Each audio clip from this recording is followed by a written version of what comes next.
नमस्कार दोस्तों। फिर हम लोग आधुनिक भारत से जुड़े हुए इतिहास को जानना शुरू किए थे। अब हम लोग जो मुगल सम्राट से जो अलग अलग प्रांत अलग हुए थे, तो मुगल सम्राट से जैसे बंगाल हो, मैसूर हो, अवध हो अलग हुआ था। तो अब हम लोग बंगाल से जुड़े हुए तथ्य जानेंगे। तो आइए शुरू करते जानते हैं बंगाल से जुड़े हुए तथ्य कौन है। तो आपसे पूछ लिया जाए कि मुगल सम्राट ने बंगाल का अंतिम गवर्नर किसको नियुक्त किया।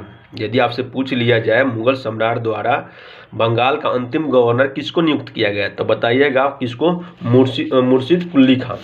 तो बंगाल का अंतिम गवर्नर मुगल सम्राट द्वारा किसको नियुक्त किया गया था, तो नवाब मुर्शिद कुली खान। यदि आपसे पूछ लिया जाए कि वो कौन सा युद्ध है जो ब्रिटिश इंडिया कंपनी का प्रभुत्व आरंभ हुआ, मैंने कहने का मतलब कि ब्रिटिश इंडिया कंपनी ने भारत में कौन सा युद्ध किया जिससे कि वो उसका प्रभुत्व आरंभ हुआ, ब्रिटिश प्रभुत्व आरंभ हुआ, तो बताइएगा प्लासी का युद्ध। प्लासी के युद्ध के माध्यम से ब्रिटिश इंडिया कंपनी ने भारत में अपनी प्रभुत्व स्थापित करना शुरू कर दिया, आरंभ कर दिया। फिर आपसे पूछ लिया जाए कि रॉबर्ट क्लाइव ने सिराजुद्दौला को किस युद्ध में पराजित किया था। रॉबर्ट क्लाइव ने सिराजुद्दौला को किस युद्ध में पराजित किया था, तो बताइएगा प्लासी के युद्ध में।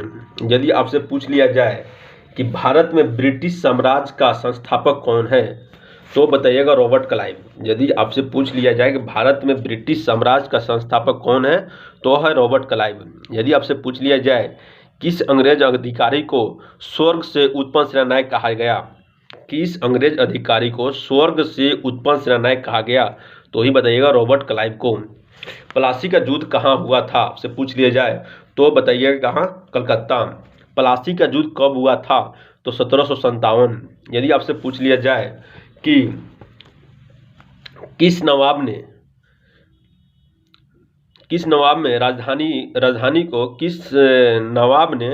अपनी राजधानी मुर्शिदाबाद से मुंगेर स्थापित किया था।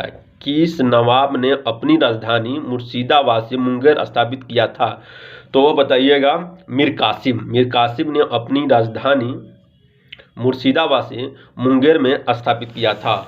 तो वह कौन सबसे निर्णायक युद्ध था जिसमें ब्रिटिश ईस्ट इंडिया कंपनी को अपना प्रभुत्व भारत में स्थापित करना शुरू कर दिया, तो बताइए बक्सर का युद्ध। बक्सर के युद्ध के माध्यम से ब्रिटिश ईस्ट इंडिया कंपनी को अपना प्रभुत्व स्थापित करना शुरू कर दिया।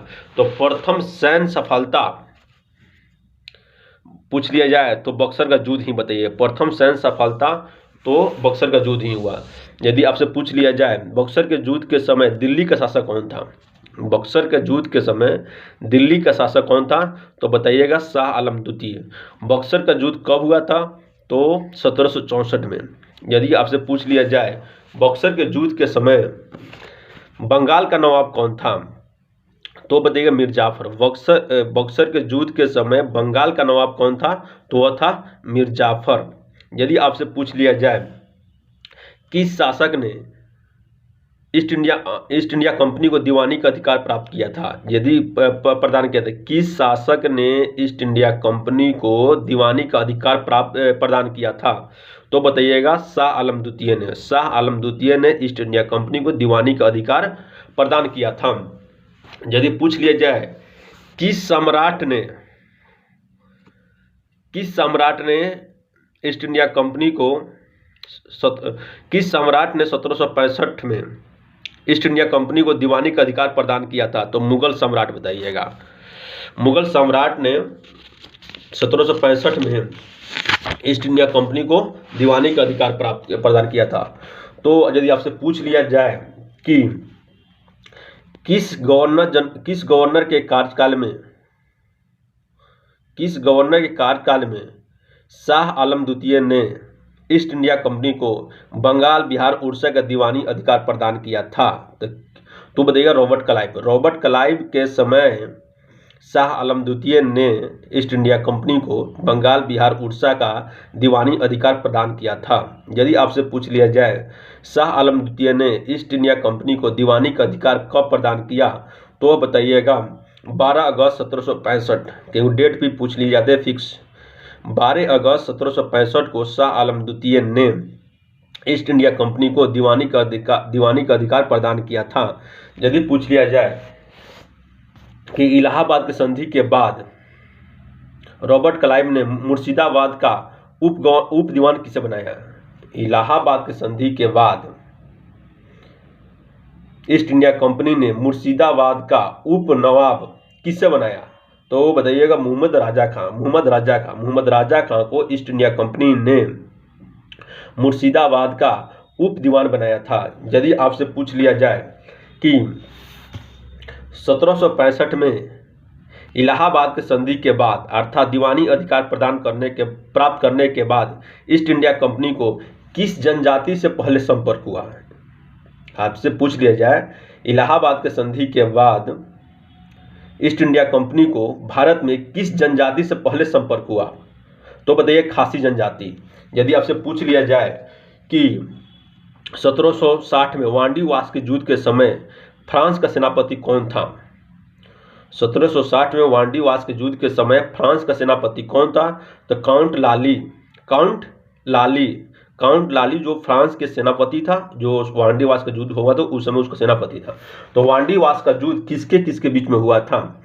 तो वांडी वास के युद्ध 1760 में ब्रिटेन और फ्रांस के बीच में हुआ था, जिसमें ब्रिटिश ने फ्रांस को पराजित किया था। यदि पूछ लिया जाए आपको भारत में ब्रिटिश सरकार का सबसे अधिक विरोध किसने किया?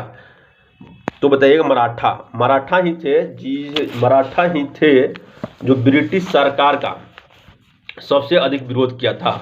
यदि आपसे पूछ लिया जाए कि मुर्शिद कुली खां, अलीवर्दी खां और सिराजुद्दौला कहाँ का नवाब था? यदि आपसे पूछ लिया जाए मुर्शिद कुली खां, अलीवर्दी खां, सिराजुद्दौला कहाँ का नवाब था? तो बताइएगा बंगाल का। यदि आपसे पूछ लिया जाए ब्लैक होल की घटना कहाँ हुई थी? तो बताइएगा आप कोलकाता। यदि आपसे पूछ लिया जाए कि 1757 में अर्थात प्लासी के युद्ध में सिराजुद्दौला के साथ किसने विश्वासघात किया? तो बताइएगा